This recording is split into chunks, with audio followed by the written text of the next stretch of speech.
सूबा पंजाब के एक छोटे से गांव धन्ना बस्ती में आज कुछ अलग ही रौनक थी। गर्मियों की दोपहर थी मगर हवा में कुछ खुशबू तैर रही थी, कुछ ऐसा जो हर आम दिन से जुदा था। दूर खेतों से वापस लौटते लड़कों की बातों में सिर्फ एक ही नाम था, टिक्का पार्टी। अली शेख गांव का जाना माना नाम था। उम्र लगभग 50 के करीब, लंबी सफेद दाढ़ी, कंधों तक झूलती कुर्ते की आस्तीनें और एक खास अंदाज से सिर पर बांधी गई सफेद पगड़ी। वो जब भी गांव की गलियों से गुजरता, बच्चे उसे देख मुस्कुराते और बुजुर्ग सलाम ठोकते। आज अली शेख ने अपने आंगन में कुछ खास करने की ठानी थी। उसकी बेटी मदीहा की शादी तय हो गई थी और लड़के वालों का रिश्ता लाहौर से आया था। पर अली शेख चाहता था कि गांव वालों को भी पहले बताया जाए, उन्हें खुशी में शामिल किया जाए। इसलिए उसने सोचा कि क्यों ना एक टिक्का पार्टी रखी जाए, वो भी पूरे गांव के लिए। गांव की मस्जिद के बाद की गली में रहने वाली जारा बीबी ने जब यह खबर सुनी तो जैसे उसका दिल खुशी से उछल पड़ा। वह अपने मिट्टी के आंगन में बैठी छाबे में हरा धनिया काट रही थी। तभी उसकी बहू करीना ने उसे आकर बताया, अम्मा जी, अली शेख के घर टिक्का पार्टी है, पूरे गांव को बुलावा आया है। जारा बीबी ने चौंक कर पूछा, सबको? हाँ, सबको। और सुना है खुद अली शेख ने मसाला तैयार करवाया है, 3 बकरों की कुर्बानी होने वाली है। ओहो, फिर तो मदीहा की शादी पक्की हो गई, ऐसा ही लग रहा है। गांव का लड़का इम्तियाज, जो हर बात में टांग अड़ाने के लिए मशहूर था, वो भी सुबह से ही तैयारी में जुटा था। वो कह रहा था कि अगर इस पार्टी में वो सबसे पहले ना पहुंचे तो फिर नाम नहीं उसका। टिक्का पार्टी की तैयारी किसी जंग से कम न थी। अली शेख का आंगन साफ करवा दिया गया था। बड़े बड़े चूल्हे लगाए गए थे जिनमें अंगारों से भरे तंदूर तैयार किए जा रहे थे। हल्का धुआं फिजा में फैलता जा रहा था, जो भूख और इंतजार दोनों को उकसाता। गांव के युवा लड़के जैसे ही शाम होने लगी, अपने कपड़े बदलकर तैयार हो गए। कोई हरे कुर्ते में था, कोई नीले कुर्ते में, और किसी ने सफेद शलवार कमीज पहना हुआ था। लड़कियां भी कम नहीं थीं, हल्का मेकअप, रंग बिरंगे दुपट्टे और कलाइयों में चूड़ियों की खनक। मदीहा अपने कमरे की खिड़की से सबको देख रही थी। उसे विश्वास नहीं हो रहा था कि उसके लिए गांव भर में इतनी तैयारी हो रही है। मां ने उसे डांटा भी, बार बार खिड़की से मत झांको, मेहमान है सब। पर मदीहा के दिल में कुछ और ही चल रहा था। वह देख रही थी एक चेहरे को, जिया, गांव का वो लड़का जिसे वो बरसों से जानती थी मगर कभी कुछ कह नहीं पाई। जिया भी वहीं था, मगर आज उसका चेहरा कुछ अलग लग रहा था। वो चुप था, ना हंसी ना मजाक, बस एक तक तैयारी देखता जा रहा था।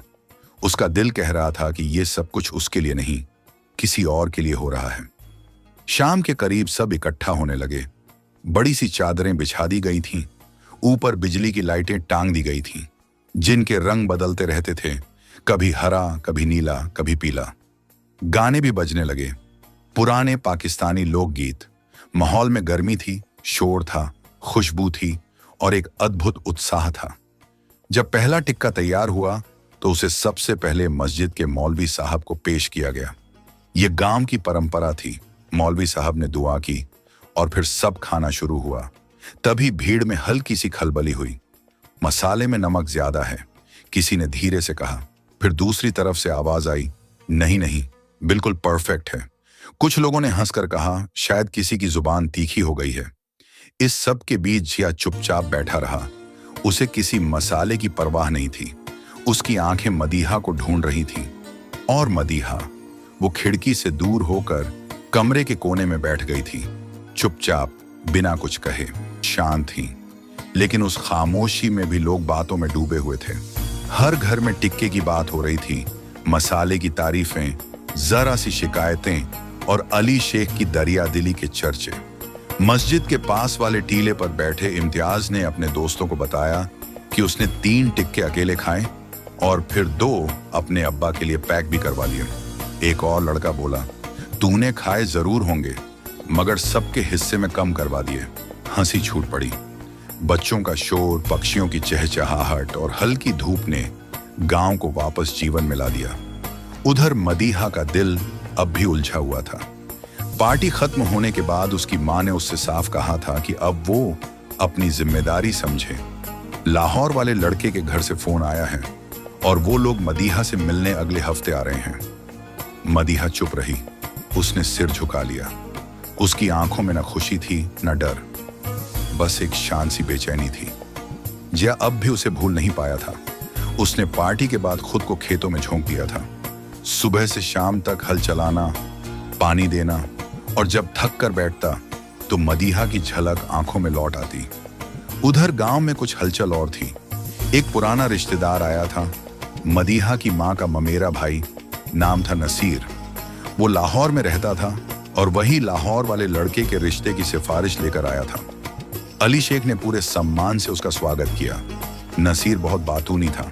उसने कहा, अली भाई, शहर के लोग अब गांव की लड़कियों को बहुत पसंद करने लगे हैं, खासकर ऐसी लड़कियां जो शरीफ हों, कामकाज जानती हों। अली शेख ने मुस्कुराकर कहा, हमारी बेटी तो सब कुछ जानती है, बस शहर की हवा में खो न जाए।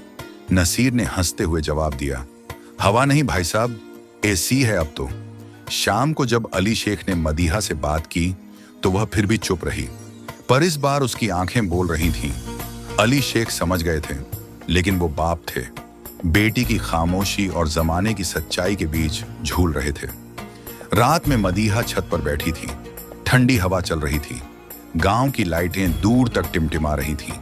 चांद पूरा था और जमीन पर उसकी रोशनी किसी अधूरी कविता की तरह फैली हुई थी। उसी वक्त नीचे गली में एक साया चला। जिया था। वो रोज की तरह चुपचाप खेतों से लौट रहा था, मगर आज उसकी चाल में थकावट से ज्यादा कोई बोझ था। मदीहा ने उसे देखा। जिया ने भी नजर उठाई। एक लम्हा ठहरा और फिर दोनों ने नजरें फेर ली। दूसरे दिन गांव के चंद बुजुर्ग बैठे थे। बात हो रही थी टिक्का पार्टी के असर की। एक बुजुर्ग ने कहा, अली शेखा ने तो कमाल कर दिया, लेकिन कहीं कोई अंजाम ना आ जाए। क्या मतलब? दूसरे ने पूछा। बुजुर्ग बोले, जब ज्यादा रौनक दिखाओ तो आंखें भी ज्यादा लगती हैं। गांव में बातों का अपना जादू होता है। एक बात जहां से निकलती है वहीं से मुरझाना भी शुरू हो जाती है, लेकिन सुगंध छोड़ जाती है। अभी तो लाहौर वाले मेहमान आने बाकी थे और मदीहा की किस्मत का फैसला भी। तीसरे दिन धन्ना बस्ती में सुबह की ताजी हवा कुछ उम्मीद लेकर आई थी। लाहौर से आए मेहमानों का इंतजार था। पूरे गांव में हलचल थी।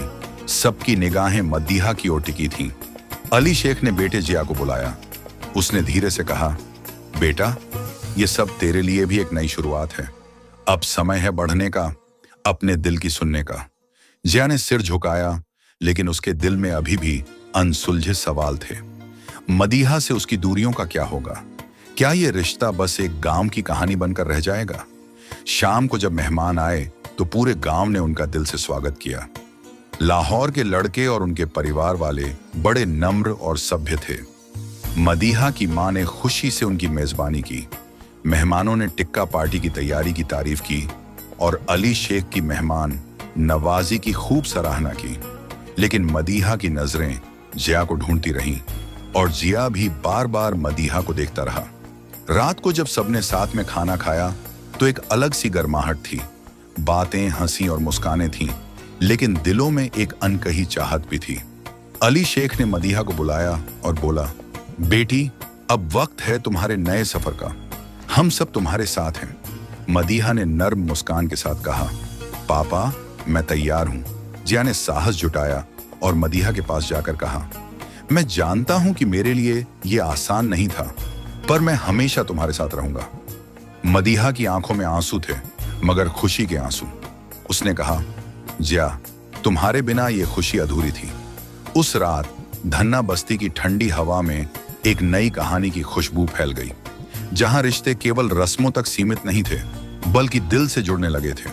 गांव के लोग अब सिर्फ टिक्का पार्टी की याद नहीं रखेंगे, बल्कि उस दिन की याद रखेंगे जब दो दिलों ने एक नई शुरुआत की। तो दोस्तों, उम्मीद है आपको ये कहानी पसंद आई होगी। अगर अच्छी लगी हो तो वीडियो को लाइक करें, कमेंट करें और सब्सक्राइब करना न भूलें। मिलते हैं कल एक नई और दिलचस्प कहानी के साथ।